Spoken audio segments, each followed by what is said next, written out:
하나님의 말씀 봅니다. 하나님의 말씀은 신약성경 사도행전 10장 34절부터 48절까지 말씀, 신약성경 205쪽입니다.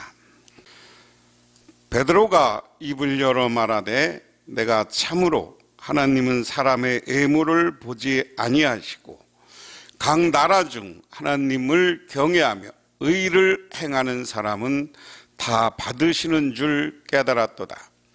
만유의 주 되신 예수 그리스도로 말미암아 화평의 복음을 전하사 이스라엘 자손들에게 보내신 말씀 곧 요한이 그 세례를 반포한 후에 갈릴리에서 시작하여 온 유대에 두루 전파된 그것을 너희도 알거니와 하나님이 나사렛 예수에게 성령과 능력을 기름 붓듯 하셨음에 그가 두루 다니시며 선한 일을 행하시고 마귀에게 눌린 모든 사람을 고치셨으니 이는 하나님이 함께 하셨습니다. 우리는 유대인의 땅과 예루살렘에서 그가 행하신 모든 일의 증인이라. 그를 그들이 나무에 달아 죽였으나 하나님이 사흘 만에 다시 살리사 나타내시되 모든 백성에게 하신 것이 아니요 오직 미리 택하신 증인 곧 죽은 자 가운데서 부활하신 후 그를 모시고 음식을 먹는 우리에게 하신 것이라. 우리에게 명하사 백성에게 전도하되 하나님이 살아있는 자와 죽은 자의 재판장으로 정하신 자가 곧 이 사람인 것을 증언하게 하셨고 그에 대하여 모든 선지자도 증언하되 그를 믿는 사람이 다 그의 이름을 힘입어 제사함을 받는다 하였느니라. 베드로가 이 말을 할 때 성령이 말씀을 듣는 모든 사람에게 내려오시니 베드로와 함께 온 할례 받은 신자들이 이방인들에게도 성령 부어 주심으로 말미암아 놀라니 이는 방언으로 말하되 하나님이 높임을 들음이로라. 이에 베드로가 이르되 이 사람들이 우리와 같이 성령을 받았으니 누가 능히 물로 세례 베품을 금하리요 하고 명하여 예수 그리스도의 이름으로 세례를 베풀라 하니라. 그들이 베드로에게 며칠 더 머물기를 청하니라. 아멘.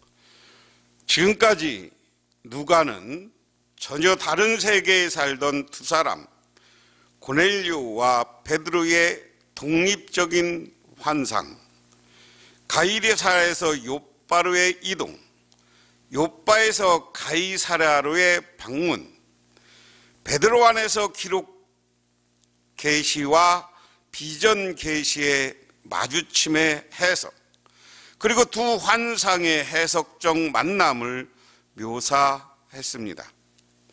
이 일을 통해 이방인 청중 고넬료와 그의 지인들은 하나님 앞에 서고 유대인 사도 베드로는 입을 열어 권위 있는 선포를 시작합니다. 지금까지 분리되었던 두 세계가 한자리 하나님 앞에 모여서 하나님의 말씀을 듣고 은혜 받는 것이다 하는 겁니다. 오늘 말씀은 먼저 베드로가 지금 생각과는 다른 혁명적인 선포의 말씀입니다. 34절에 베드로가 입을 열어 말하되 내가 참으로 하나님은 사람의 애물을 보지 아니하시고 각 나라 중 하나님을 경외하며 의를 행하는 사람은 다 받으시는 줄 깨달았도다 하는 겁니다. 베드로는 입을 열자마자 하나님과 그분의 백성에 대해서 선언한다. 그래서 참으로 하나님은 사람을 애모로 보지 아니하신다. 여기 애모로 보지 않는다는 말 속에 담겨져 있는 이야기가 무엇입니까? 유대인이나 이방인이나. 고넬료는 이달리아라고 했으니까요. 여러분, 우리 인종적으로 구분하면 유대인들은 우리와 비슷한 황인종에 가깝습니다. 그리고 이달리아 로마 사람들은 백인종이죠. 백인종. 그러니까 외모 자체가 다른 거예요. 그리고 그 당시에 이 중동 지방, 지금 팔레스타인 지방, 이스라엘 이 지역에 사는 사람들은 대부분 여러 민족이 섞여서 살았습니다. 그래서 여기 황인종도 있고요, 흑인도 있고요, 흑인종도 있고요, 백인종도 있는 거예요. 그래서 그들을 다 보았던 베드로, 오늘 고넬료가 환상 중에 하나님을 만난 이야기, 그리고 베드로가 환상 중에 보자기에 쌓인 음식을 먹으라는 것을 듣고, 또한 오늘 고넬료가 보낸 사람을 영접하고 만나고 함께 가라는 하나님의 지시를 받고 와보니까 고넬료와 고넬료 가족과 고넬료 아는 사람들이 모여 있어요. 그래서 그들 앞에서 선언합니다. 하나님은 외모를 보지 아니하신다. 오늘 이 말씀을 해석하면서 우리는 하나님은 겉모양 이렇게 이야기했는데, 오늘 여기에 쓰이는 하나님은 외모를 보지 않는다는 것은 인종과 민족을 차별하지 않는 분이 하나님이시다. 왜 이 말씀을 오늘 혁명적이라고 하는 거냐면요, 지금까지 베드로는 지난 시간에도 여러 번 말씀드렸습니다. 어떤 관념에 빠져 살았어요. 유대인만 구원받을 수 있다고 생각했던 사람이에요. 그래서 유대인의 율법에는 이방인과 함께 먹고 그들과 축제하고 그들과 만나고 그들과 한 곳에 있는 것도 불경한 것으로 보았어요. 그런 관습과 습관까지 지금 가졌던 사람이 베드로예요. 그런데 환상 중에 하나님을 만나고 하나님 말씀에 순종했습니다. 그리고 하나님 말씀에 순종하고 하나님 앞에 깨닫고 보니까 하나님은 차별이 없으신 분이다. 구분이 없으신 분이다. 누구나 예수를 믿고 예수를 고백하면 하나님의 자녀, 구원받는 하나님 나라의 백성이 될 수 있는 줄 믿으시기 바랍니다. 그 다음에 각 나라의 중 하나님을 경외하며 의를 행하는 사람은 다 받으신 줄을 깨달았도다 그랬습니다. 여기에서 하나님은 받으신 분, 여기에 얼굴이 빠져 있는데요, 이 단어는 헬라어로 프로소플렘프테스라는 말입니다. 따라서 이 말은 그분은 모든 민족 중 그를 두려워하지 않고 정의를 행하는 자를 받으신다. 여기서 얼굴을 받는다는 것은 얼굴을 듣는다는 용어로서 누구나 인정하고 서로를 받아들인다. 하나님은 하나님을 경외하고 의를 행하는 사람들을 다 받는다. 여기에서 의라는 것은 무엇입니까? 제가 나중에 이게 바울 신학과 바울의 선교에 오면 이게 의인론이라는 것으로 바뀐다고 그랬어요. 하나님이 의롭다고 인정하는 것. 그러면 하나님이 누구를 의롭다고 인정해요? 첫 번째, 예수를 그리스도로 고백하는 겁니다. 두 번째는 우리가 빠져 있는 게 있는데 우리 장로교에서 자꾸만 택함 받았다는 것을 강조하다 보니까 의인, 우리가 의롭고 바르게 사는 것을 빼버렸어요. 바르게 사는 것을 자꾸만 잊어버리고 있어요. 이 땅에서 요즘 공의라는 말이 많이 회자되고 있습니다. 그래서 우리가 공의롭게 바르게 사는 것, 하나님을 믿으면 믿음이 분명한 사람들은 바르게 살게 돼 있어요. 윤리적으로나 도덕적으로 나쁜 짓 하지 않게 돼 있어요. 그것을 다른 말로 바꾸면 덕이라는 말이에요. 우리 예수 믿는 사람들은 어디 가서나 덕을 세우면서 만나야 됩니다.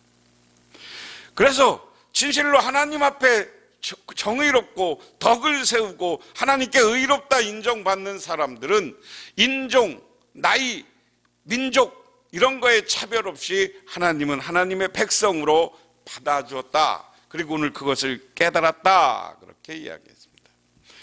그래서 36절에서 43절은 사도 베드로의 긴 설교입니다. 36절에 만유의 주 되신 예수 그리스도로 말미암아 화평의 복음을 전하사 이스라엘 자손에게 보내신 말씀, 곧 요한이 그 세례를 반포한 후에 갈릴리에서 시작하여 온 유대에 두루 전파된 그것을 너희도 알거니와 하나님이 나사렛 예수께서 성령과 능력을 기름 붓듯 하셨음에 그가 두루다시며 선한 일을 행하시고 마귀에게 눌린 모든 사람을 고치셨으니 이는 하나님이 함께 하셨습니다. 우리는 유대인의 땅과 예루살렘에서 그가 행한 모든 일의 증인이라. 그들이 나무에 달아 죽였으나 하나님이 사흘 만에 다시 살리사 나타내시되 모든 백성에서 나타난 것이 아니요 오직 미리 택하신 증인 곧 죽은 자 가운데서 부활하신 후 그를 모시고 음식을 먹은 우리에게 하신 것이라. 우리에게 명하사 백성에게 전도하되 하나님이 살아있는 자와 죽은 자의 재판장으로 정하신 자 곧 이 사람인 것을 증언하게 하셨고 그에 대하여 모든 선지자의 증언하되 그 믿는 사람들이 다 그의 이름으로 힘입어 제사함을 받는다 하였느니라. 이 말씀을 간단하게 요약하면 그거에 길었지만 우리 예수님은 누구냐? 누구나 봤던데 예수는 우리들에게 화평의 복음을 전하셨다. 화평의 복음이라는 것은 하나님과 화평하는 것이고 사람과 화평하는 것을 다 이야기합니다. 그래서 하나님과 화평하기 위해서는 세례 요한이 세례를 반포한 후에 유대인은 두루다니면서 세례받고 자기 죄를 고백했다는 거예요. 그런데 그 후에 세례 요한에게 세례를 받은 예수님에게 성령이 임해서 예수님이 그 다음부터 활동을 하셨는데 그의 공생애는 귀신을 쫓아내는 것이었고 예수님이 성령의 능력으로 다니면서 마귀에 눌린 사람들을 고치시고 사람의 병을 고치시고 기적을 행하셨다. 그런데 그럼에도 불구하고 사람이 그분을 모르고 십자가에 달려 죽었는데 그분은 3일 만에 부활하셨고 다 인류에게 보여준 것이 아니라 몇몇 우리들에게 보여줬다. 예수님의 제자들에게 자기의 모습을 보여주셨다. 그리고 부활하시면서 우리들에게 전도하고 많은 사람들에게 바르게 살고 전도하라고 명령을 내리고 갔다. 그래서 우리는 선지자의 증언대로 그 예수님을 다 증언하고 예수를 믿고 고백하는 사람들은 다 제사함을 얻었다. 이 말을 가까이 상황을 보면 지금 고넬료와 고넬료 친한 사람들이 모였어요. 가족들이 모였어요. 이방 사람들이에요. 그들에게 예수님에 대해서 누구한테 간략하게 설명하고 오늘 핵심은 두 개입니다. 하나님은 예수님이 이 땅에 오신 목적은 화평의 하나님으로 평화의 하나님으로 오셨다. 그리고 우리에게 전도하라고 그랬는데 우리의 전도를 받고 예수를 그리스도로 메시아로 영접하는 사람들은 우리에게 제사함을 얻고 새롭게 구원받는다 하는 이야기입니다. 오늘 우리가 어디 가서요 복음을 전하고 전도할 때도 이 요지 이상을 말할 게 없는 거야. 또 길게 설명할 게 없어요. 논쟁할 게 없어요. 예수는 이 땅에 오셨고 하나님의 아들로 오셨고 이 땅에서 수많은 병자와 기적과 귀신을 쫓아내셨고 그리고 나서 그 예수님이 오늘 우리들에게 준 것은 화평과 평화의 복음이고 사랑의 복음이었다. 예수를 그리스도로 믿으면 예수 천국 불신지옥 뭐 이야기 요즘 예수 천국 불신지옥 그런 표현 잘 안 합니다만은 예수 믿으면 평화의 영원한 하나님 나라에 가는 거고 안 믿으면 영원한 지옥불에 던져지는 거예요. 그거 분명한 진리예요. 상황이 그렇다고 우리가 불신지옥 안 할 수 없어요. 그리고 나서 오늘 그 다음에 이제 44절부터의 사건입니다. 베드로가 이 말을 할 때 성령이 말씀을 듣는 모든 사람에게 내려오신 베드로와 함께 온 할례 받은 신자들이 이방인에게도 성령이 부어주심으로 말미암아 놀라니 이는 방언으로 말하며 하나님 높임을 들음이로라. 이에 베드로가 이르되 이 사람들이 우리와 같이 성령을 받았으니 누가 능히 물로 세례 베품을 금하리요. 명하여 예수 그리스도의 이름으로 세례를 베풀라 하시니 그들이 베드로에게 며칠 더 머물기를 청하니라. 할렐루야.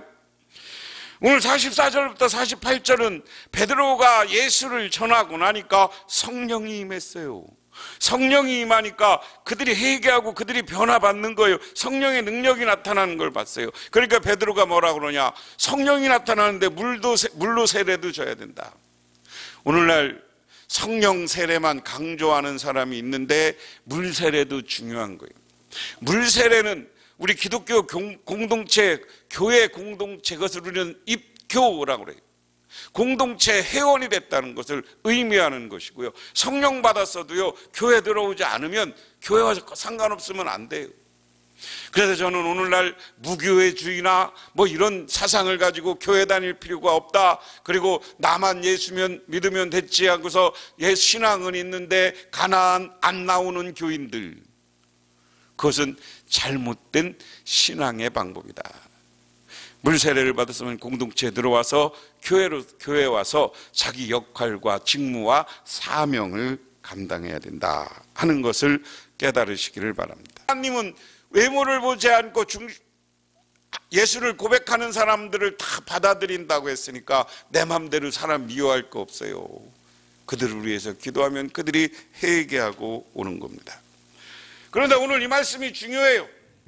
우리가 순종을 하고, 이야기는 뭐냐면 베드로가 순종하고 하나님의 말씀을 전했을 때 그 고넬료를 아는 사람들이 모인 곳에 성령 충만함이 있습니다. 그럼 이렇게 우리가 인생도 그렇게 살기 위해서는 어떻게 해요? 우리는 하나님이 주시는 깨달음을 얻어야 된다. 오늘 베드로가 뜻밖의 선언을 하잖아요. 하나님은 외모를 보지 않고 여러분들을 다 받아들였습니다. 이게 베드로의 깨달음이에요. 지금까지 내 관습과 습관과 율법에 얽매여 샀는데 하나님은 베드로를 깨닫게, 그리고 고넬료와 여기 있는 사람들도 베드로의 설교를 통해서 하나님을 깨닫고 말씀을 깨닫고 예수를 그리스도로 주로 고백하게 되었다. 그렇게 되니까 어떻게 믿음과 제사함이 일어나는 거예요. 베드로의 설교를 듣고 많은 사람들이 자기 죄를 용서하게 달라고 그러고 자기의 죄를 고백하고, 그러니까 무슨 역사가 일어났습니까? 성령이 임재해서 성령 충만함이 있어요. 그러니까 그들에게 성령 세례를 받고 또한 물 세례도 주면서 한 교회 공동체, 이방 교회 공동체가 탄생하는 놀라운 역사가 일어났는 줄 믿으시기 바랍니다. 그러므로 우리는 내 아집과 내 고집을 버리세요. 미워하는 마음을 버리세요. 저 사람은 구원 안 받아도 된다는 마음을 버리세요. 이방인이었고 우리에게 왼수 같은 사람도 그들에게 가서 기도하면 그들이 변화되고 깨닫고 회개할 때 성령의 역사와 더불어 하나님의 교회가, 평화로운 교회가 만들어지는 줄 믿으시기 바랍니다. 기도하겠습니다. 하나님 고맙습니다. 오늘 이 자리에 저희들 나오게 하시고 하나님 우리들을 위해서 귀한 축복을 하여 주셨으며 하나님께 감사하며 이 시간 우리들 어느 곳에 가서나 내 아집과 거짓과 편견을 버리고 누구에게나 예수를 전하게 하소서. 그래서 그들이 변화받고 회개하고 성령 충만함을 받아서 교회의 일원이 되게 하옵소서. 아직도 교회가 필요 없다고 하는 마음으로 예수 믿어야 되는 무교회주의, 그리고 나는 교회는 안 나가지만 크리스찬이라고 강변하는 가나안 교인들, 안 나가 교인들, 그들도 속히 교회로 돌아오게 하옵소서. 예수님 이름 받들어 기도드리옵나이다. 아멘.